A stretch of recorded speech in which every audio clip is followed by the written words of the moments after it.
नमस्कार बच्चों।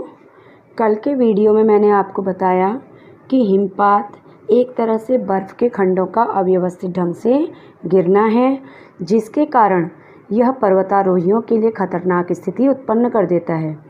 तो अब इस पाठ के अंतिम भाग का सार समझते हैं। जब लेखिका दूसरे दिन एवरेस्ट की चढ़ाई के लिए निकली तो डॉक्टर मीनू मेहता ने उन्हें एल्यूमीनियम की सीढ़ियों से अस्थायी पुलों का निर्माण करना, लट्ठों और रस्सियों का उपयोग करना तथा बर्फ़ की आड़ी तिरछी दीवारों पर रस्सियों को बांधना आदि के संबंध में जानकारी दी। जब तीसरे दिन लेखिका और रीता गोम्बू सामान लेकर चढ़ाई का अभ्यास करने लगे तो रीता गोम्बू और लेखिका साथ साथ चढ़ रहे थे। कर्नल खुल्लर उस समय खुश हुए जब उन्हें इन दोनों के पहुंचने की सूचना मिल गई, क्योंकि कैंप 1 तक पहुंचने वाली केवल ये ही 2 महिलाएं थीं। तो लेखिका बताती हैं कि 29 अप्रैल को 7,900 मीटर की ऊंचाई पर कैंप 4 लगाया गया। तब जिस समय लेखिका अपने कैंप में थी, बेस कैंप में थी, तेंजिंग अपनी एक बेटी को लेकर, छोटी सुपुत्री डेकी को लेकर आए थे। तेंजिंग ने अभियान दल के सदस्यों से कहा कि इस दल के जितने भी सदस्य हैं उन सबको आपस में बातचीत करनी चाहिए, ताकि पर्वतारोहण के समय अगर किसी समय किसी तरह की समस्या उत्पन्न हो तो कम से कम सभी सदस्यों को एक दूसरे के बारे में जानकारी रहे। तो इस प्रकार परिचय करने की बारी आई। जब लेखिका ने तेंजिंग को अपना परिचय दिया तो उन्होंने अपना परिचय यह कहकर दिया कि वे बिल्कुल नौसिखिया हैं और एवरेस्ट उनका पहला अभियान है। तब तेंजिंग उनकी बात पर हंसने लगे और कहने लगे, तुम तो खुद पहाड़ों में रहने वाली लड़की हो, तुम तो एक पक्की पर्वतीय लड़की हो, तुम्हें तो पहले प्रयास में ही यानी एक बार कोशिश करते समय ही एवरेस्ट पर पहुंच जाना चाहिए।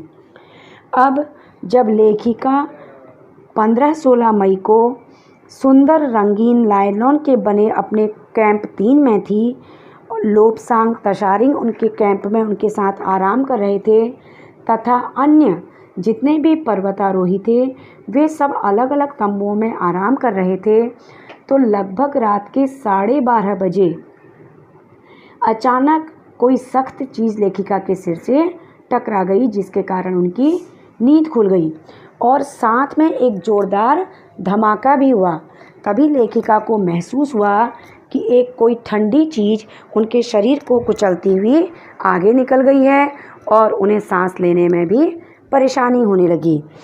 तभी जो कैंप के अंदर अन्य सदस्य थे उन्होंने देखा कि एक लंबा सा बर्फ पिंड उनके कैंप के ठीक ऊपर से टूटकर नीचे आ गिरा था, जिसके कारण एक विशाल बर्फ का गोला बन गया था और वह विशालकाय बर्फ के पुंज ने एक एक्सप्रेस रेलगाड़ी की स्पीड से भीषण गर्जना के साथ यानी तेज आवाज़ के साथ सीधे नीचे ढलान की ओर आते हुए लेखिका के पूरे कैंप को तहस नहस कर दिया, जिसके कारण कैंप में लेटे हुए सोए हुए सभी पर्वतारोहियों को चोट लग गई थी, लेकिन किसी की मृत्यु नहीं हुई।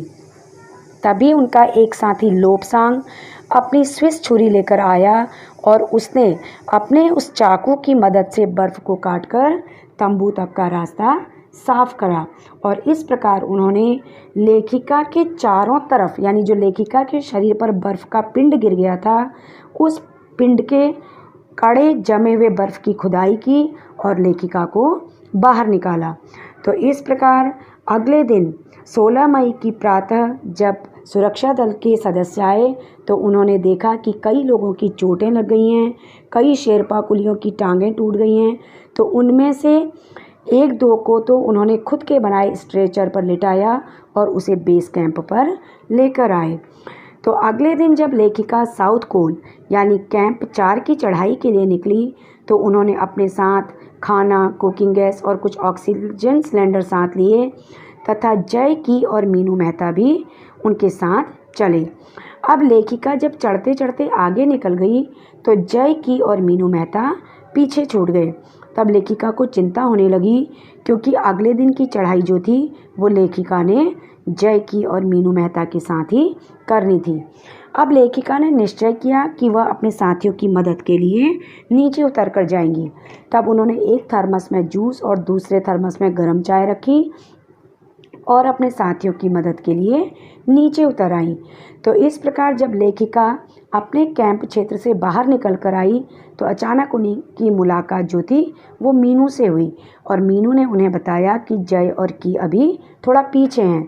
तो इस प्रकार मीनू को चाय पिलाने के बाद लेखिका की और जय की मदद के लिए आगे चली गई। तो इस प्रकार उन्होंने अपने साथियों की मदद की, उन्हें चाय और जूस पिलाया। फिर अगले दिन की चढ़ाई के लिए वह सुबह 4 बजे उठ गई और 4 बजे उठकर उन्होंने चाय बनाया, बिस्किट और आधे चॉकलेट का नाश्ता किया।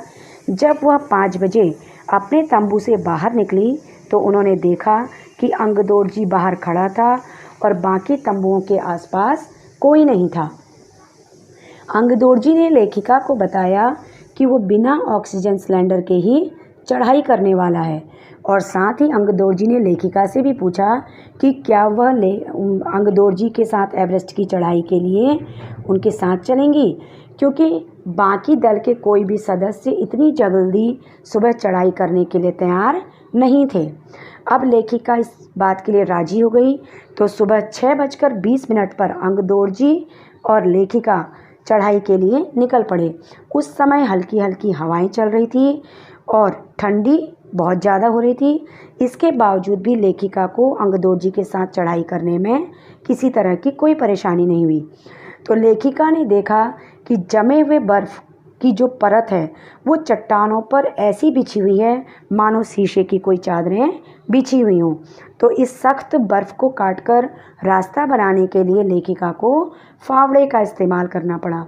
इस प्रकार लेखिका और अंगदोर्जी एक निश्चित गति से चढ़ाई करते हुए लगभग 2 घंटे के समय में ही शिखर कैंप पहुंच गए। तो शिखर कैंप पहुंचने पर जब लेखिका कुछ पीछे रह गईं तो अंगदोर्जी ने उनसे पूछा कि क्या वे थक गई हैं। तो लेखिका ने आनंदित होकर जवाब दिया, नहीं। अब उनका एक अन्य साथी लाहटू जो पीछे रह गया था वो नायलॉन की रस्सी लेकर आया और अंगदोर्जी तथा लेखिका उस रस्सी के सहारे चढ़ने लगे। जब वह दक्षिणी शिखर पर पहुंच गए तो वहां हवा काफ़ी तेज़ चल रही थी और ऊंचाई पर तेज़ हवा के झोंके सूखे हुए बर्फ़ के कणों को चारों तरफ उड़ा रहे थे, जिसके कारण एवरेस्ट पर्वत पर कुछ भी दिखाई नहीं दे रहा था। चारों तरफ पूरी बर्फ़ ही बर्फ़ नज़र आ रही थी। इस प्रकार जब लेखिका चढ़ते चढ़ते 23 मई को एवरेस्ट की चोटी पर पहुंच गईं तो उस समय दोपहर के 1:07 हो रहे थे। तो इस प्रकार 23 मई 1984 के दिन के 1:07 पर लेखिका एवरेस्ट की चोटी पर खड़ी थी। लेखिका ने देखा कि एवरेस्ट की जो नुकीली चोटी है उसमें इतनी जगह नहीं थी कि 2 व्यक्ति एक साथ खड़े हो सकें और चारों तरफ हजारों मीटर लंबी जो सीधी ढलान है उसको देखते हुए लेखिका ने सोचा कि अगर थोड़ी सी भी कहीं पर चूक हुई तो हम दोनों, मैं और अंगदोर्जी, सीधे धरातल पर नजर आएंगे। इसलिए उन्होंने अपने खड़े होने के लिए फावड़े से बर्फ़ की खुदाई की और अपने आप को वहाँ पर सुरक्षित किया। इस प्रकार वहाँ पर पहुंचकर लेखिका ने सबसे पहले एवरेस्ट की चोटी को नमन किया, उसको चूमा और अपने थैले में से दुर्गा माता का चित्र और हनुमान चालीसा निकालकर पूजा पाठ की और फिर उन दोनों चीज़ों को एक लाल कपड़े में लपेटकर वहीं बर्फ़ में दबा दिया। इसके पश्चात उन्होंने अपने माता पिता को याद किया। कुछ समय बाद सोनम पुलजर भी वहां पहुंच गए और उन्होंने फ़ोटो खींचने शुरू कर दिए। इस प्रकार कर्नल खुल्लर लेखिका की इस सफलता से बहुत प्रभावित हुए और उन्होंने लेखिका को बधाई देते हुए कहा कि तुम्हारी इस अनोखी उपलब्धि के लिए मैं तुम्हारे साथ साथ तुम्हारे माता पिता को भी बधाई देना चाहूँगा। पूरे भारतवर्ष को तुम पर गर्व है और आज के बाद तुम एक मामूली लड़की नहीं रहोगी बल्कि इस संसार में प्रथम भारतीय एवरेस्ट विजेता के नाम से प्रसिद्ध होगी। तो इस प्रकार लेखिका बचेंद्री पाल ने अपनी एवरेस्ट यात्रा फतह की। धन्यवाद।